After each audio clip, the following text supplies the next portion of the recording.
മദീനയിൽ നിന്ന് ഒരുപാട് സഹാബാക്കൾ പല പ്രദേശങ്ങളിലേക്കായി നബി സല്ലല്ലാഹു അലൈഹി വസല്ലമയുടെ ആജ്ഞ പ്രകാരം പല സ്ഥലങ്ങളിലേക്ക് പോയിട്ടുണ്ട്. അപ്പോൾ അവിടെയൊക്കെ അവർ ജുമാ ഖുത്ബ നിർവഹിച്ചപ്പോൾ അവരുടെ പ്രാദേശിക ഭാഷയിൽ ആയിരുന്നോ നിർവഹിച്ചിരുന്നത്, അതോ അറബിയിൽ തന്നെ ആയിരുന്നില്ലേ നിർവഹിച്ചിരുന്നത്?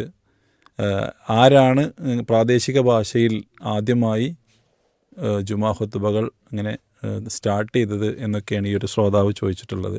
എന്താണ് നമുക്ക് ഈ ഒരു ശ്രോതാവിനോട് പറയാനുള്ളത്? ചോദ്യം നമ്മളിപ്പോൾ കേട്ടതാണ്. റസൂലുള്ളാഹി സ്വല്ലല്ലാഹു അലൈഹി വസല്ലം തങ്ങളുടെ സഹാബാക്കൾ ലോകത്തിൻ്റെ വിവിധ പ്രദേശങ്ങളിലേക്ക് യാത്ര ചെയ്തു പ്രബോധനത്തിനായി തന്നെ. അവിടെ ചെന്നിട്ട് അവർ ആ നാട്ടിലെ ഭാഷയിലാണോ ഖുതുബ പറഞ്ഞത് എന്നുള്ളതാണ്. ഇവിടെ നമ്മൾ മനസ്സിലാക്കേണ്ടത്, ഒരു അറബി വേറെ ഒരു നാട്ടിൽ ചെന്ന ഉടനെ തന്നെ ആ നാട്ടിലെ ഭാഷയിൽ ഖുതുബ പറയുക എന്നുള്ളത് ഒരിക്കലും പ്രായോഗികമല്ല എന്നുള്ളതൊരു യാഥാർത്ഥ്യമാണ്. അപ്പോൾ പിന്നെ എന്നാണിത് തുടങ്ങിയത് എന്നതിന് അറബി അല്ലാത്ത ഭാഷയിൽ ഏത് ഡേറ്റിന് ഇത് തുടങ്ങി എന്ന് പറയാൻ നിർവാഹമില്ല. കേരളീയരായ നമ്മെ സംബന്ധിച്ചിടത്തോളം നമുക്കൊരു എളുപ്പമാർഗമുണ്ട് ഇത് കൃത്യമായിട്ട് മനസ്സിലാക്കാൻ. അതായത് ഇന്ത്യയിലെ ആദ്യത്തെ മുസ്ലിം പള്ളിയാണ് കൊടുങ്ങല്ലൂർ ചേരമാൻ പള്ളി. മാലിക് ബിൻ ദീനാറും ടീമും വന്നിട്ട് അവിടെ പള്ളി നിർമ്മിക്കപ്പെട്ടു എന്നാണല്ലോ. ആ പള്ളിയുടെ ബന്ധപ്പെട്ട ആളുകളുമായി നമ്മൾ സംവദിച്ചാൽ അവരിൽ നിന്ന് നമുക്ക് ലഭ്യമാകും, ഇവിടെ പുരാതന കാലം മുതലേ മലയാളത്തിലായിരുന്നു ഖുത്ബ. എന്നാണ് ഈ പള്ളിയിൽ മലയാളത്തിൽ ഖുത്ബ തുടങ്ങിയത് എന്ന് ഞങ്ങൾക്ക് ആർക്കും അറിയില്ല എന്ന് അവിടെയുള്ള കാരണവന്മാർ ഇന്നും പറയും. കൊടുങ്ങല്ലൂർ ചേരമാൻ പള്ളി ഇന്ത്യയിലെ ആദ്യത്തെ പള്ളിയാണ്. എന്നാൽ ആ പള്ളിയിൽ ഖുത്ബ അറബിയിൽ എന്നാണ് തുടങ്ങിയത്, അത് അവിടെയുള്ള ആളുകൾ പറയും അതിപ്പോ അടുത്ത കാലത്താണ് തുടങ്ങിയത് എന്ന്. അപ്പോ ഇന്ത്യയിൽ ആദ്യമായി റസൂലിന്റെ സഹാബാക്കൾ നിർമ്മിച്ച പള്ളി, ആ പള്ളിയിൽ മലയാളത്തിലായിരുന്നു ഖുത്ബ. പുരാതന കാലങ്ങളായി അങ്ങനെ മലയാളത്തിൽ നടന്നു വരികയായിരുന്നു. അത് ഈയിടെ അടുത്ത കാലത്താണ് അത് അറബിയിലേക്ക് മാറിയത് എന്ന്. ഇത് നമ്മുടെ നാട്ടിന്റെ ഒരു ചരിത്രമാണ്, ആർക്കും അതിൽ തർക്കമില്ല. അപ്പൊ ഇവിടെ നമ്മൾ മനസ്സിലാക്കേണ്ടത്, ഖുത്ബയുടെ വിഷയത്തില് നബി സല്ലല്ലാഹു അലൈഹി വസല്ലം തങ്ങൾ സഹാബാക്കൾ ഖുത്ബ നടത്തി കൊടുത്തു. അപ്പൊ ആ ഖുത്ബ നടത്തി കൊടുത്തപ്പോൾ എങ്ങനെയാണ് എന്നാണ് നമ്മൾ മനസ്സിലാക്കേണ്ടത്. സഹാബാക്കൾ എവിടെയെങ്കിലും പോയി എന്തെങ്കിലും ചെയ്താൽ അത് ഇസ്ലാമിന്റെ രേഖയാണോ, അതും കൂടെ നമ്മൾ മനസ്സിലാക്കണം. ഞങ്ങളൊക്കെ പള്ളി ദർസിൽ പഠിക്കുന്നത് ഖൗലു സ്വഹാബിയ്യി ലൈസ ബിഹുജ്ജത്തിൻ, ഒരു സഹാബി ഒരു കാര്യം പറഞ്ഞാൽ അത് ഇസ്ലാമിന്റെ രേഖയല്ല എന്നാണ്. ഇസ്ലാമിന്റെ രേഖയാകണമെങ്കിൽ സഹാബാക്കളുടെ എല്ലാവരുടെയും കൂടെ ഏകീകരിക്കപ്പെട്ട അഭിപ്രായമായ ഇജ്മാഇനെയാണ് രേഖയായി പരിഗണിക്കുക. ഒരു സഹാബിയുടെ വാക്ക് ഇസ്ലാമിന്റെ രേഖയായി കാണരുത് എന്നാണ് ദർസിൽ ജമ്മുൽ ജവാമി ഓതി പഠിക്കുമ്പോൾ ഞങ്ങളൊക്കെ പഠിക്കാറുള്ളത്, മത്തിന് കാണാപ്പാഠം പഠിക്കാറുള്ളത്. എന്തുകൊണ്ട്? ഇസ്ലാമിന്റെ രേഖ ഖുർആൻ, ഹദീസ്, ഇജ്മാ, ഖിയാസ് എന്നിവയാണ്. അപ്പോൾ പ്രവാചകർ സല്ലല്ലാഹു അലൈഹി വസല്ലം തങ്ങൾ ഖുത്ബ നിർവഹിക്കുമ്പോൾ എങ്ങനെയാണ് ഖുത്ബ നിർവഹിച്ചത് എന്നാണ് അപ്പോൾ നമ്മൾ പരിശോധിക്കുക. ഇമാം മുസ്ലിം ഉദ്ധരിക്കുന്ന ഹദീസ് കാണാം, കാന യഖറഉൽ ഖുർആന വയുദക്കിറുൻ നാസ്, നബി സല്ലല്ലാഹു അലൈഹി വസല്ലം ഖുർആൻ പാരായണം ചെയ്ത് ജനങ്ങളെ ഉത്ബുദ്ധരാക്കുമായിരുന്നു എന്ന്. അപ്പോൾ പ്രവാചകന്റെ ഖുത്ബ എങ്ങനെയാണ് ജനങ്ങളെ ഉത്ബുദ്ധരാക്കണം, ജനങ്ങൾ ഉത്ബുദ്ധരാവണം, ഇതാണ് പ്രവാചകന്റെ ഖുത്ബ. അപ്പൊ നമ്മളുടെ ചിന്ത എങ്ങോട്ടാ പോവുക? ഒരു ഖുത്ബ നടന്നാൽ ജനങ്ങൾ ഉത്ബുദ്ധരാവണമെങ്കിൽ ജനങ്ങൾക്ക് തിരിയാത്ത ഭാഷയിൽ ആ പ്രവാചകന്റെ പ്രോഗ്രാം നടക്കൂ? ഇല്ല. ഇത് നമ്മൾ സ്വന്തം ഒരു ഹദീസിന് വ്യാഖ്യാനിക്കാണോ? ഇല്ല. ഇമാം നവവി അവിടുത്തെ ശർഹ് മുസ്ലിമിൽ പറയുകയാണ്, നബി സല്ലല്ലാഹു അലൈഹി വസല്ലം ജനങ്ങളെ ഉത്ബുദ്ധരാക്കും എന്ന ഈ ഹദീസ് ദലീലുൽ ലിശാഫി, ഇമാം ഷാഫിക്ക് ഇത് രേഖയാണ്. എന്താണ് ഇമാം ഷാഫി പറയുന്നത്? അന്നഹു യുസ്തറതു ഫിൽ ഖുത്ബത്തി അൽ വഅദ്, ഖുത്ബ പറയുമ്പോൾ അവിടെ ഉപദേശം നൽകണം, അത് ഷർത്താണ്. ഖുർആൻ പാരായണം ഷർത്താണ്. അപ്പൊ ഇമാം ഷാഫിക്ക് തെളിവാണ്. അപ്പൊ ഇമാം ഷാഫി എന്താ പറഞ്ഞു? ഒരു ഖുത്ബ നടക്കുകയാണ്, ഈ ജനങ്ങളെ ഉപദേശിക്കണം. അത് ഖുത്ബ സ്വഹീഹാവാനുള്ള ഷർത്താണ്. ജനങ്ങൾക്ക് തിരിയാത്ത ഭാഷയിൽ ഉപദേശം നടക്കില്ലല്ലോ. നിങ്ങളൊന്ന് ആലോചിച്ച് നോക്കൂ.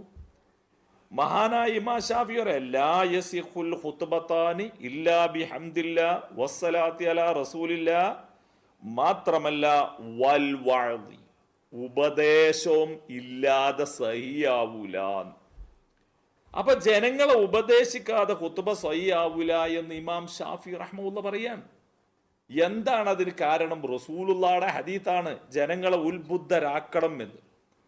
മാത്രമല്ല ഇമാം ഷാഫി പറഞ്ഞു ഉഹൈബു അൻ യകൂന കലാമുഹു ഖസ്ദം ബലീഗ, ഖതീബിന്റെ പ്രഭാഷണം ബലീഗാവിൽ ഞാൻ ഇഷ്ടപ്പെടുന്നു. ബലീഗ എന്ന് പറഞ്ഞാൽ എന്താണ്? ഐ ഫി ഗായത്തിൻ മിനൽ ഫസാഹ വറസാനത്തി സബ്കി വജസാലത്തിൽ ലഫ്ളി എന്ന് ഇബ്നു ഹജർ തുഹ്ഫയിൽ വിശദീകരിക്കുകയാണ്. ബലാഗത്ത് എന്ന് പറഞ്ഞാൽ എന്താ? ഗായത്തിൻ മിനൽ ഫസാഹ, നല്ല സാഹിത്യ സമ്പന്നമായിരിക്കണം. വറസാനത്ത് സബ്ക്, ഭദ്രമായ കോർവയുള്ളതായിരിക്കണം. വജസാലത്തുൽ ലഫ്ള്, സാരസമ്പൂർണമായ പദപ്രയോഗങ്ങളായിരിക്കണം. എന്താണ് അതിന് കാരണം? ലി അന്നഹാ ഹീന ഇദിൻ തകൂനു ഔഖാഫിൽ ഖൽബ്, അങ്ങനെ ഖുത്ബ പറഞ്ഞാൽ മനുഷ്യന്റെ കൽബിൽ അത് ശരിക്കും പ്രതിഫലിക്കും. ജനങ്ങൾക്ക് തിരിയാത്ത ഭാഷയിൽ പറഞ്ഞാലോ കൽബിലല്ല, അത് കാതിൽ മാത്രം നിൽക്കും. അപ്പൊ ഇത്രയും വ്യക്തമായി പണ്ഡിത ലോകത്തും അതുപോലെ തന്നെ പ്രവാചകന്റെ ഹദീസുകളിലും കാണുന്ന ഈ യാഥാർത്ഥ്യത്തെ നമ്മൾക്ക് മറികടക്കാൻ കഴിയുമോ? പ്രവാചകന്റെ ഖുത്ബ ഇമാം മുസ്ലിം ഉദ്ധരിക്കുന്ന മറ്റ് ഹദീസുകളിൽ കാണാം, ഇദാ ഖതബ യഹ്മറത്ത് ഐനാഹു, പ്രവാചകൻ ഖുത്ബ പറയുമ്പോൾ കണ്ണ് ചുമന്നു വരും. വ അലാ സൗതു, ശബ്ദമുയർന്നു വരും. വസ്തദ വലബു, ദേഷ്യം കഠിനമാകും. കഅന്നഹു മുൻദിറു ജയ്ശിൻ യഖൂലു സ്വബഹക്കും വമസ്സാക്കും, ഒരു പട്ടാളത്തിന് നേതൃത്വം നൽകുന്ന സൈനിക കമാൻഡർ തൻ്റെ പടയാളികളോട് പോർക്കളത്തിലേക്ക് ഇറങ്ങാൻ വേണ്ടി പ്രത്യേകമായ നിർദ്ദേശം നൽകുമ്പോൾ, വാണിംഗ് നൽകുമ്പോൾ, നിങ്ങൾ ഈ കഴത്തിലൂടെ നീന്തുക എന്ന് പറയുന്നത് പോലെയുള്ള ഭാഷയിൽ ഒരു സൈനിക കമാൻഡറുടെ താക്കീതിന്റെ ഭാഷയിലാണ് പ്രവാചകൻ ഖുത്ബ പറയുക. അപ്പൊ എന്തിനാണിത്? ഭൗതിക ലോകത്തിന്റെ പ്രതിഭാസങ്ങൾ കടിമപ്പെട്ട് ഈ ദുനിയാവിന്റെ അന്ധകാരങ്ങളിൽപ്പെട്ട് നിങ്ങൾ മുങ്ങിപ്പോവാതെ അള്ളാഹുവിന്റെ സ്വർഗീയാരാമത്തിലേക്ക് കടന്നു വരണമേ എന്നുള്ള താക്കീതാണ് പ്രവാചകർ സല്ലല്ലാഹു അലൈഹി വസല്ലം തങ്ങൾ നടത്തുന്നത്. അപ്പൊ ചുരുക്കി പറഞ്ഞാൽ പ്രവാചകന്റെ അധ്യായം അതാണ്. ഇനി മാത്രവുമല്ല, കർമ്മശാസ്ത്ര ഗ്രന്ഥങ്ങളിലേക്ക് വന്നാൽ കാണാം ഖുത്ബയുടെ റുക്നുകൾ അറബിയിലാവൽ ഷർത്താണ്, ഫറലുകൾ അറബിയിലാവൽ, അതായത് അൽഹംദുലില്ലാ, നബിന്റെ പേരിൽ സലാത്ത്, അതുപോലെയുള്ള വേർഡുകൾ, അതുപോലെ ഖുർആൻ പാരായണം, അതുപോലെ പ്രാർത്ഥന, ഇതൊക്കെ കൊണ്ടുള്ള വസിയത്ത്, ഇതൊക്കെ ഫറലുകളാണ്. ആ ഫറലുകൾ അറബിയാവൽ ഷർത്താണ് എന്ന് പറഞ്ഞിട്ട് കർമ്മശാസ്ത്ര പണ്ഡിതന്മാരൊക്കെയും പറഞ്ഞു ദൂനമാ അദാഹ, ഫറലുകൾ അല്ലാത്തതൊഴിച്ച്, ഫറലല്ലാത്ത ഭാഗങ്ങൾ അനറബി ഭാഷയിലാവാം. ഇനി മാത്രവുമല്ല, നമുക്ക് കാണാം നമ്മുടെ നാട്ടിലെ പള്ളി ദർസിലെയും പട്ടിക്കാട് കോളേജിലും മർക്കസിലും ഒക്കെ പഠിപ്പിക്കുന്ന ഗ്രന്ഥ തുഹ്ഫ, അതിന്റെ വ്യാഖ്യാനമായ ഷെർവാനിയിൽ കാണാം വ മഹല്ലു ഇഷ്തിറാത്തിൽ അറബിയത്തി, ഖുത്ബ അറബിയാവൽ ഷർത്താവുന്ന സ്ഥലം എവിടെയാണെന്നറിയോ? ഇൻകാനഫിൽ ഖൗമി അറബിയുൻ, ജനങ്ങളിൽ അറബി ഉണ്ടായാലാണ്.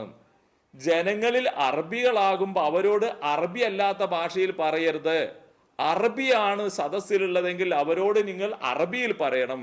അപ്പൊ അറബികളായ ആളുകൾ സദസ്സിൽ ഉണ്ടാകുമ്പോഴാണ് ഈ അറബി ഷർത്താണെന്ന് പറയുന്നത്. മഹല്ലു ഇഷ്തിറാത്തിൽ അറബിയത്തി ഇൻകാനഫിൽ ഖൗമി അറബിയും, ജനങ്ങളിൽ അറബി ഉണ്ടാകുമ്പോഴാണ് അറബി ഷർത്ത്. ജനങ്ങളിൽ അറബി ഇല്ലെങ്കിലോ വ ഇല്ലാ കഫാ കൗനുഹാ ബിൽ അജബിയ, അറബി ഇല്ലെങ്കിൽ അനറബി ഭാഷയിലാവൽ അനുവദനീയമാണെന്നാണ്. ഞാൻ ഒന്ന് രണ്ട് കാര്യങ്ങൾ പറയാം. നോക്കൂ നിങ്ങൾ, ഇന്നും നമ്മുടെ നാട്ടിലെ ആളുകൾ ഏറുവാടിയിൽ പോവാറുണ്ട്. ഏറുവാടിയിൽ പോയാൽ കീളക്കര പള്ളിയിലേക്ക് പോകും. അവിടെ സദഖത്തുല്ലാഹിൽ കാരിയുടെ ജാറമുണ്ട്. ആ ഏറുവാടി പള്ളിയിൽ ഖുത്ബ തമിഴിലാണ് നടക്കുന്നത്. ആർക്കും തർക്കവും പ്രശ്നമൊന്നുമില്ല.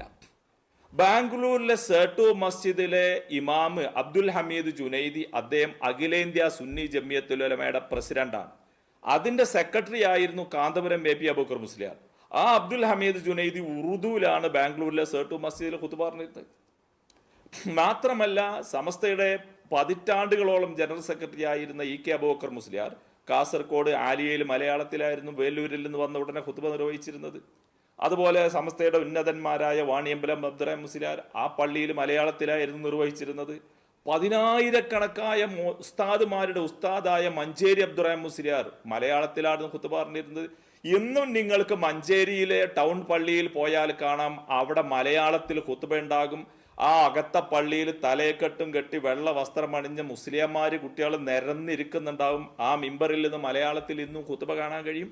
അപ്പൊ ചുരുക്കി പറഞ്ഞാൽ ഇത് നമ്മള് മുജാഹിദും സമസ്തയും പറഞ്ഞ് തർക്കിക്കേണ്ട കാര്യമല്ല, ഫുഖഹാക്കൾ പഠിപ്പിച്ച യാഥാർത്ഥ്യമാണ് എന്ന് സമസ്തയുടെ ഉന്നതന്മാരാ പണ്ഡിതന്മാർ തന്നെ അവരുടെ പ്രവർത്തനത്തിലൂടെ കാണിച്ചു തന്നൊരു യാഥാർത്ഥ്യവുമാണ്. മറിച്ച് അള്ളാഹുവിന്റെ റസൂലിന്റെ ഹദീസ് ജാബിറുല്ലാഹ് പറഞ്ഞു, യുദക്കിറുന്നാസ്, ജനങ്ങളെ ഉത്ബുദ്ധരാക്കും. ആ അവസരം നഷ്ടപ്പെടുത്തിയാൽ ഖുത്ബ തന്നെ സ്വഹീഹ് അല്ല എന്നാണ് ഇമാം ഷാഫി റഹ്മത്തുള്ളാഹി പറഞ്ഞിരിക്കുന്നത്. അല്ലാഹു അലം.